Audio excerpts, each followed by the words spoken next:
Ó, a gente saiu um tema aqui, né? A questão da arquitetura corporativa e tecnológica. Por vezes esse tema não é o tema... quando a gente entra em questões de tema de arquitetura, principalmente a corporativa, né? Não é um tema que é o dos mais simples e não é o que talvez que se discuta tanto dentro da organização, a não ser em momentos bem estratégicos e tudo mais.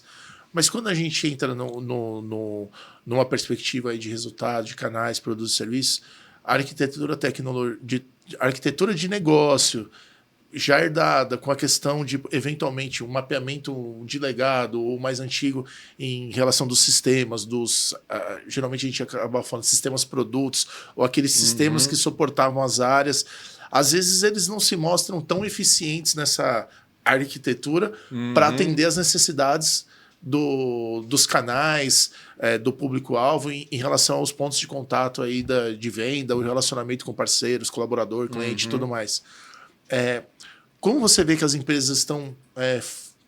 as empresas estão buscando alguma reformulação nas suas arquiteturas, por exemplo, revisando estruturas organizacionais, e que isso está causando uma necessidade de desacoplamento de sistemas, mudança de plataforma. Como que isso está sendo impactado por essa transformação digital e por essa busca de ter um melhor canal o mais rápido possível alinhado com o cliente? Eu acho que as grandes organizações, a maior parte, está fazendo sim, porque é uma necessidade. Né? Quando a gente fala de arquitetura corporativa ou arquitetura tecnológica, a arquitetura tecnológica ela tem que habilitar a arquitetura corporativa, né? Seja do ponto de vista de para onde você está indo, qual é o planejamento estratégico que você tem, como é que você está organizado para isso, a tecnologia tem que ser essa habilitadora.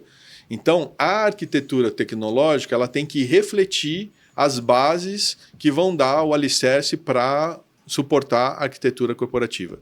Nesse momento de transformações que a gente está vendo, grandes transformações de negócio, transformações digitais, as grandes empresas que já têm, inclusive, disciplinas internas, áreas, às vezes, com arquitetos, né, dentro de tecnologia, e arquitetos de sistemas, arquitetos de infraestrutura, agora arquitetos, dados, inclusive, né? De dados, que é essencial para a questão de IA. Até que você falou de IA, né, também, né? Pois é, a inteligência artificial precisa de que a empresa tenha os dados de maneira estruturada. Isso se reflete dentro da arquitetura.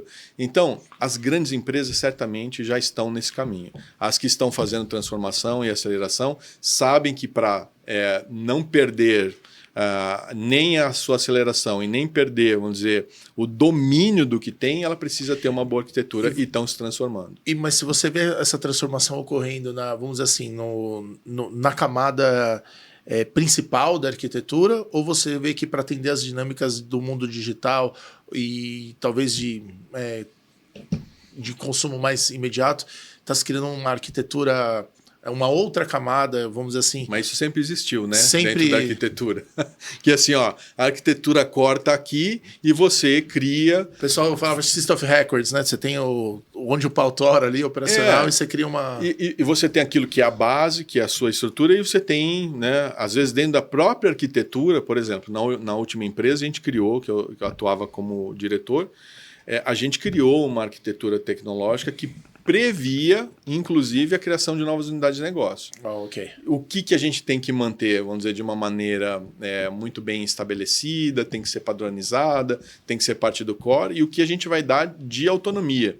Isso, a arquitetura tecnológica, pensando na arquitetura de negócio, porque era uma empresa que estava com o desejo de uma grande transformação digital no seu core. Então tem que trabalhar com arquitetura, e a arquitetura vai suportar de maneira mais adequada ou menos adequada a isso. Claro que isso não é a realidade de todas as empresas. Sim. Mas pensa uma coisa que interessante. Pensa que tem empresa digital, nasceu digital, então com uma arquitetura completamente diferente, às vezes nem com área de tecnologia como a gente está acostumado, tradicional e tal, que agora já tem mais de 10 anos. Sabe o que significa isso? Eles têm legado. Tem legado e tem problema de sistema legado. E tem problema de arquitetura. Então no outro caminho. Agora eles estão começando a implantar a parte da TI tradicional para suportar a continuidade do crescimento dos negócios digitais. Olha que legal. Era uma coisa que não se pensava antes. Se pensava assim, ó, eu tenho uma empresa digital. Né? Então tá bom, então tudo lá, tal, vamos só ali. Não é. Agora você tem ganharam tamanho. Você lembra aquilo lá que você fez? Agora né, de unicórnio passou a ser um grande sucesso e agora estão okay. trabalhando nisso. Olha que bacana. Isso passa pela arquitetura corporativa, estrutura organizacional, modelo de gestão, e isso reflete na arquitetura tecnológica. Eu fico imaginando, né? E aí acho que faz parte da vida desse pêndulo, né? A gente, né, fazer a gestão de uma área de tecnologia, são várias disciplinas, né? De 20 a 25 temas que você tem que olhar.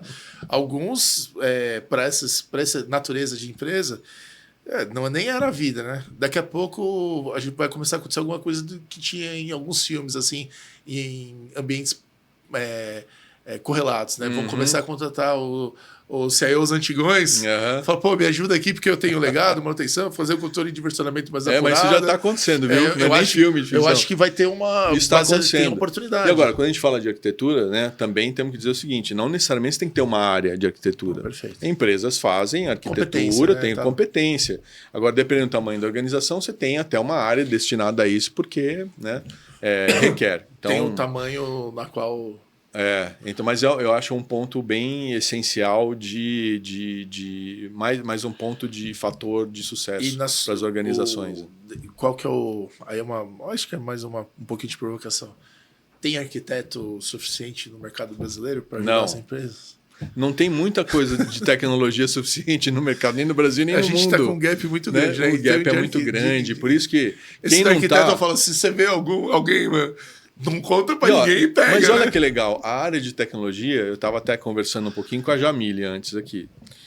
A área de tecnologia não precisa mais você ser técnico para trabalhar com tecnologia. Você está citando a arquitetura, a gente falou de Customer Experience, a gente falou de governança dentro de tecnologia. Sim. A pessoa de governança vai conhecer processo, vai conhecer framework, vai conhecer uma série de coisas, mas ela não vai codar, não vai ter que conhecer de hardware, né? É outra coisa. O cara de dados, por exemplo, vai conhecer muitas vezes mais de estatística do que efetivamente, né, de código. Então, a área de tecnologia hoje ela é muito ampla e eu acho que está ficando cada vez mais tênue o que é uma profissão de tecnologia e o que não é uma profissão de tecnologia. É aquela brincadeira que o que é corporativo ou não, e, enfim. Isso. Isso é bem... Esse vai ser um tema para um outro bate-papo, né? E até dá até para fazer tese de mestrado, essa daí. Legal. Maravilha. Portela, queria agradecer muito aí a participação. Adorei debater desse tema tão importante. Como é que a galera que está em casa pode te encontrar, redes sociais, achar você na CIONet? Conta um pouquinho para a gente. Eu quero agradecer muito aqui a participação, o convite, é uma honra ter participado com vocês. Obrigado ao público que está nos assistindo. Quem quiser me procurar, mandar alguma mensagem, pode me procurar pelo LinkedIn, Roberto Portela, com 2 L's. E nós temos uma página da CIONet Brasil, que eu convido vocês a conhecerem. É uma página onde nós temos publicações de posts de grandes nomes da tecnologia no país, conselheiros de empresa, CEOs de empresa, vice-presidentes de tecnologia, e que trazem sempre muitas novidades acerca do mercado de tecnologia, da estratégia e do posicionamento no Brasil. Então, procurem-nos lá, CIONet Brasil, dentro do LinkedIn. Valeu, Messi. Obrigado. Obrigadão.